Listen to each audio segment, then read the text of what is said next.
عورتیں جو تھی مردوں کی طرح لڑی ہے اور مردوں کی طرح زخمی کو اٹھا کے اور اسمبلی میں بل پاس کیا جائے کہ صحت کارڈ پہ ہمارے پاؤں کا علاج کیا جائے. صحت کارڈ پہ پاؤں کا علاج یا ہڈیوں کا علاج ممکن نہیں ہے. ان کے گھر وہ اتنے اسٹرانگ نہیں ہے, ان کے لیے کیا کہتے ہیں کہ حکومت ہیلپ آؤٹ کرے؟ بالکل میں گزارش کرتا ہوں علی امیر صاحب سے بھی اور موجودہ حکومت سے بھی. جی ناظرین, تو ہم موجود ہیں زاہد شنواری صاحب کے ساتھ. عمران خان کا سپاہی ہے, 26 نومبر ڈی چوک میں زخمی ہوئے تھے. یہ آپ دیکھیں جی ان کا. سر خان کے ساتھ کھڑے ہونا بہت مشکل ہے, انتہائی سخت, انتہائی مشکل, انتہائی دردناک. غدار بھی ہے, مخلص بھی ہے اور جان دینے جان قربان کرنے والے بھی ہے. آپ کی نظر میں غدار کون ہے, مخلص کون ہے؟ وقت آنے پر سب بتا دوں گا. گئے ہیں پر بہت سارے لوگ کھڑے ہیں, آپ کی نظر میں کتنے لوگ کمپرومائز ہیں اور کتنے خان صاحب کے ساتھ سنسیئر ہیں؟ آدھے سے زیادہ کمپرومائز ہے اور تھوڑے جو ہے وہ مخلص ہے. کچھ وقت پہلے شیر افضل سے ملاقات ہوتی تھی, آج آپ کیا کہتے ہیں شیر افضل کے بارے میں؟ خان صاحب نے ان کو نکال دیا. وہ میں نے کہا تھا کہ شیر افضل صاحب جو ہے کمپرومائز ہے, اس لیے کہ ہم آئے ہوئے تھے ان کے پاس اور اس نے 30,000 بندوں کا کہا تھا, تو ہم نے کہا کہ 50,000 بندے نکال دے, آپ ہمارے ساتھ چلو, تو اس نے انکار کیا. پھر وہ انکاری ہو گئے تھے. بالکل انکاری ہوئے تھے. خان صاحب کا فیصلہ درست تھا ان کو نکالنے کا؟ بالکل درست تھا, بالکل درست تھا. ایک چیز میں آپ کو وضاحت سے کہہ دوں کہ موجودہ جو چل رہا ہے اسٹیبلشمنٹ چلا رہا ہے, علی امیر صاحب کو بدنام کرنے کی کوشش ہو رہی ہے. اگر علی امیر صاحب کی حکومت چلی گئی اور علی امیر صاحب کو زیادہ نہ رہے تو ہماری یہ جنگ جو ہے جنگ ہمارے کام میں ہو جائے. علی امین گنڈا پور کے خلاف جو رائے پائی جا رہی ہے, پورے اس وقت آدھے سے زیادہ لوگ علی امین گنڈا پور کے خلاف ہیں. کمپرومائز لوگ جو ہے ان کے خلاف ہیں. جو صحیح لوگ ہیں وہ کرے, ان کو پتہ ہے کہ علی امیر صاحب اگر چلے گئے تو ہمارا خیر نہیں ہے. سب کی بیانیں ہوگی, سب کی گرفتاریاں ہوگی اور کوئی جگہ بھی نہیں نکال سکے گا, کوئی آواز بھی نہیں نکال سکے گا. اچھا سر, کچھ چیزیں کچھ باتیں ایسی ہیں جو وہ ظاہر کرتی ہیں کہ علی امین گنڈا پور کمپرومائز ہیں. 4 مہینے ہو گئے خان صاحب سے ایک وزیر اعلیٰ کی ملاقات نہیں ہو سکتی, امپاسبل ہے. کچھ رائے یہ کہتے ہیں کہ علی امین گنڈا پور خود نہیں ملنا چاہتے ہیں. علی امیر صاحب ملنا چاہتے ہیں, وہ چاہتے ہیں, ان کی کہنے کے ساتھ چاہتے ہیں اور ان کو چھوڑا نہیں چاہ رہا. وہ اس کے ساتھ لڑ رہے ہیں, حکومت کے ساتھ لڑ رہے ہیں, ورکر کے ساتھ لڑ رہے ہیں, MPA کے ساتھ لڑ رہے ہیں. کمپرومائز سارے لوگوں کے ساتھ لڑ رہے ہیں. تو کمپرومائز بہت زیادہ ہے. اب پیٹ چلا رہے ہیں تو اس کو بدنام کریں, ان کی حکومت کی رائے. اور اگر امیر صاحب چلے گئے اور ہماری کی حکومت کہتی تو ہم جھنڈا بھی کو نہیں نکال سکتے. آپ کی آزمائش ختم ہو گئی یا نہیں؟ کافی سخت آزمائش میں ہوں, انتہائی دردناک ہوں, انتہائی تکلیف میں ہوں, بہت سخت حیثیت سے. اللہ آپ کی مشکلیں حل کرے. کچھ لیڈرشپ نے آپ کے ساتھ کوآپریٹ کیا, ہیلپ آؤٹ کی, مالی مدد کی؟ 100 میں تقریباً 3%. علی امین نے آپ کا پوچھا جو اپنے میں پہ اپنے ہی نہ رہے تو اسے کیا کہنا کریں. علی امین گنڈا پور نے ایسے وزیر اعلیٰ آپ کا پوچھا, آپ کے پاس آئے؟ میرے پاس, میں ان کے پاس کیا ہوا تھا, زخمیوں کا چیک انہوں نے کیا 10 لاکھ روپے کا. پھر اس کے بعد جو تھا ہم علاج کر رہے تھے تو حکومت نے تو 10 لاکھ روپے دیے اور ابھی تک 27 لاکھ روپے ہمارے لگ گئے اور ہم مقابلہ کر رہے ہیں, فرق میں مقابلہ کر رہے ہیں. آپ کا علاج ہیلتھ کارڈ کے ذریعے ہو رہا ہے؟ بالکل صحت کارڈ پہ علاج نہیں ہو رہا ہمارا, اور میں نے یہ آواز بھی اٹھائی تھی کہ صحت کارڈ پہ ہمارا علاج پاسبل کیا جائے اور اسمبلی میں بل پاس کیا جائے کہ صحت کارڈ پہ ہمارے پاؤں کا علاج کیا جائے. صحت کارڈ پہ پاؤں کا علاج یا ہڈیوں کا علاج ممکن نہیں. اچھا, آپ کی طرح اور بھی بہت سارے زخمی ہیں, شہداء بھی ہیں, آپ تو پھر بھی صاحب ثروت ناظم رہے ہیں. آپ یہ بتائیں جو بالکل مالی ہیلپ نہیں رکھتے, ان کے گھر وہ اتنے اسٹرانگ نہیں ہے, ان کے لیے کیا کہتے ہیں کہ حکومت ہیلپ آؤٹ کرے؟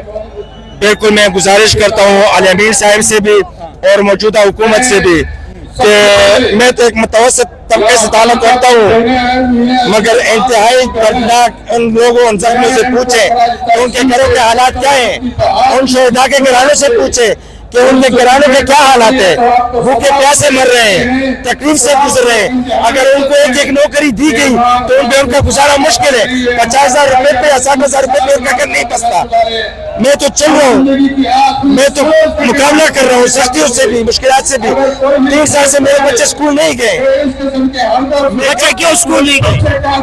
حالات کی وجہ سے, FIR کی وجہ سے, در بدر ہونے کی وجہ سے. اچھا, علی امین گنڈا پور کی وزارت اعلیٰ جب آئی تو وہ جو ناجائز FIR تھی ان کا آرڈر تھا کہ یہ ختم کرے, کچھ نہیں ہوا. ناجائز FIR جتنے تھی اس میں ہماری ضمانتیں ہوئی ہے. آئندہ سے میں انتہائی معذرت کرتا ہوں کہ 2 بندے ایسے پشاور میں تھے کہ وہ ہمارے ساتھ تاریخوں میں جاتے تھے, باقی کوئی نہیں جاتا تھا. میں نے پی کے ساتھ ILF کے وکلا 15 جاتے تھے. خان صاحب کے لیے MPMA جنہوں نے ووٹ لیا تھا خان صاحب کی آزادی کے لیے, آپ یہ بتائیں کہ فرسٹ ان کا ایجنڈا تھا خان صاحب کی رہائی, انہوں نے کچھ کام کیا خان کی رہائی پر لیڈرشپ نے؟ اگر میں کہہ دوں کہ بہت سے کم میں نے MPA سے جو خان کی رہائی کے لیے آواز اٹھا رہے اور کمپین چلا رہے ہیں, باقی 100 میں سے تقریباً آدھے سے زیادہ جو MPA سے وہ صرف اپنے پیسوں پہ 1,000 روپے دے کے بندے کو پیسے دے کے لے کے آتے ہیں, وہ تصویر نکالتے ہیں کہ ہمارے پاس بندے ہیں. یہ نہیں ہونے چاہیے. خان کا دان نکل گیا ہے, لوگ نکلے ہیں, سارے عوام آ رہے ہیں. MPA والے لوگ جو ہے نا وہ صرف لوگ بتا رہے ہیں اور وہ معلوم ہو رہے ہیں لوگوں کو یہ مخلص ہے, یہ مخلص نہیں ہے. خان صاحب کب آ رہے ہیں آپ کی نظر میں اور دوبارہ وزیر اعظم بن رہے ہیں؟ انشاءاللہ خان وزیر اعظم بن کے نکلے گا. جب تک ہم زندہ ہیں ان چوروں کے ساتھ مقابلہ کریں گے اور خان صاحب کو وزیر اعظم بنا کر نکالیں گے. اگر دوبارہ ڈیچ ہو گیا, اسلام آباد جانا پڑتا ہے, موت کی موادی میں جانا پڑتا ہے, تو کیا کریں گے؟ سب سے پہلے میں جاؤں گا سر یہ آپ دیکھیں, ایک پاؤں پہ کھڑا ہوں گا.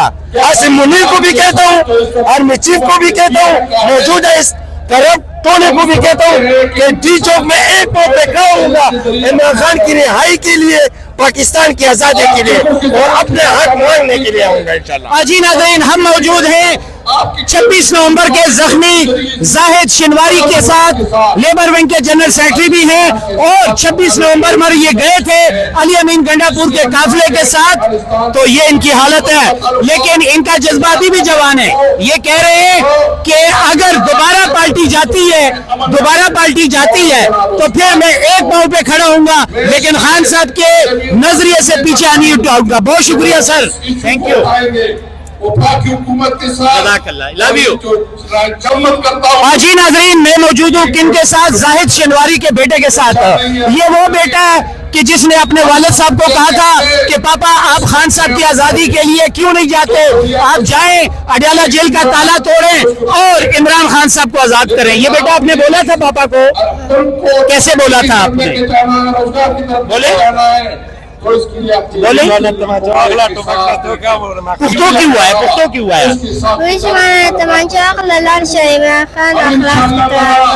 واو, یہ بیٹا پشتو میں بول رہا ہے, کہتے میں نے بابا کو کہا کہ بابا آپ جاؤ, اڈیالہ جیل کا تالا توڑو اور عمران خان کو آزاد کرو, رہا کرو اور لے کے آؤ. بہت شکریہ.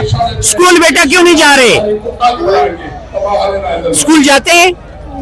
جی, میری تمام PTI کی لیڈرشپ سے اور اسپیشلی علی امین گنڈا پور صاحب سے گزارش ہے کہ یہ جو کارکن ہے 26 نومبر کا زخمی ہے زاہد شنواری صاحب, ان کی مالی بھی مدد کی جائے, کیونکہ خان کے نظریے پر کھڑے ہو جائیں, ان کی مدد کریں اور تاکہ ان کے گھر کی ضروریات پوری ہو سکے اور ان کے بچے اسکول جا سکیں.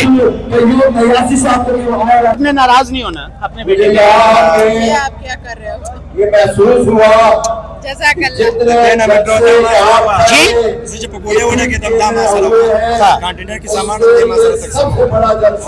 سارا تعلق سے تھی, یہ ثوابی سے تعلق رکھتی ہے اور میرے حلقے کے ہیں, اور واحد عورت میں یہ مرد کی طرح میرے ساتھ تھی اور مرد کی طرح میرے ساتھ لڑی ہے, اور میں ان کو سلوک پیش کرتا ہوں, میں ان کو اپریشیٹ کرتا ہوں. اور انشاءاللہ خان صاحب سے یہ کہوں گا کہ بہت سے عورتیں جو تھی مردوں کی طرح لڑی ہے اور مردوں کی طرح زخمی کو اٹھا کے اسپتال تک پہنچائی. یہ 26 نومبر کی یاد ہے. بالکل, بہت شکریہ. آپ بھی تھے نا عمر. بہت شکریہ.